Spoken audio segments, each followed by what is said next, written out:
All right, we're gonna do a quick outlet uh, general rules and layout practices. So with you have to have an outlet within 6 feet of each uh, side of a doorway. So this room's a little bit different because it's an office, and he wanted some extra outlets in here. And we get plans from architects and stuff, and I know, for a lot of really good architects, they'll get it exact, and it usually works out. But sometimes your plans aren't accurate to what the actual building is, so you kind of have to go off of the measurements, right? So there's a 6 foot rule. There should be an outlet every 6 feet because of those cords typically. But when you're in a bedroom or an office, typically it's 6 feet on every 6 feet per wall. So if this one was actually 6 feet out, it would be there, right? Which is not far enough. So you'd have to put one over here because that would be that's way more than 6 feet, right? So, but on most rooms, it works out to be you put your first one 6 feet from the door, and then every 12 feet, you can put an outlet, right? We try to go like every 10 feet. But and it usually works itself out where there's like one outlet per wall in like smaller bedrooms. And it goes the same with like floor outlets, unless they're like 18 inches from the wall.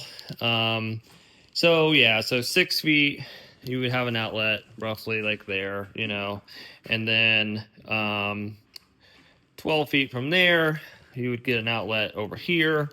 12 feet from there, you'd get an outlet here. And usually it works itself out where there's one outlet per wall in the bedroom. Like I said, this one's an office, so they've got a few more outlets for the guy. They use the 2x6 studs, for the framing.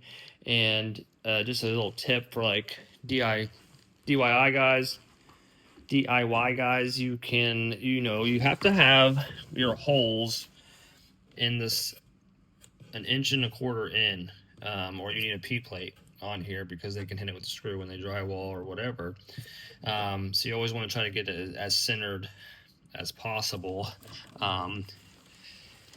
And yeah, that's pretty much the layout of a room, right? And then when you come out, there's a 2 foot wall space. So if a space is longer than 2 feet, then you need an outlet there. And then so here's the rule coming into place: 6 feet, we've got an outlet. Okay. Then hallways longer than 10 feet require an outlet. Any shorter than 10 feet, they don't need an outlet. So you come into like a pantry or a laundry room. There's a sink here, so you're required to have an outlet, a GFCI next to it. So we added one there. Within 6 feet of these doors, there's an outlet, but I believe this side is going to have cabinets. Then we'll go ahead and I guess we can do like some kitchen outlet rules. So the kitchen requires 2 small appliance circuits in the kitchen. So we got our 2 GFIs, and then we stagger ours along the way. You have to have an outlet within 2 feet of the edge of the countertop, 2 feet from the edge of either side of the stove and the sink. So we have a 36-inch sink here. We've got 2 outlets. We have an outlet on either side of the sink. We've got an outlet on either side of the stove. And then every 4 feet, we've got another outlet. And that's like our general kitchen layout. And then we have a jumper coming off of that goes into the island. For now, where the code is now, you have to have a provision for an island outlet. We are not allowed to work them in. but there has to be one there just in case. We have a couple pantry outlets. General rules apply, same there. When you add them, they have to be within 4 feet of each other. We got a microwave dedicated circuit, and bathroom, got a GFCI in there. General practice or general rules there is 1 bathroom GFI circuit per floor.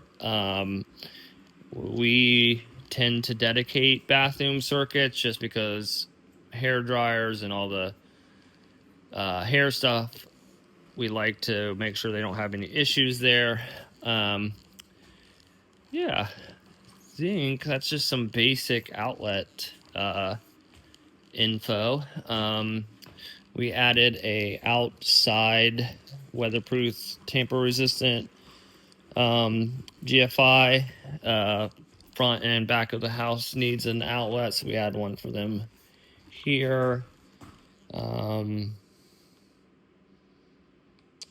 That's just some knowledge on laying out some outlets. Thanks.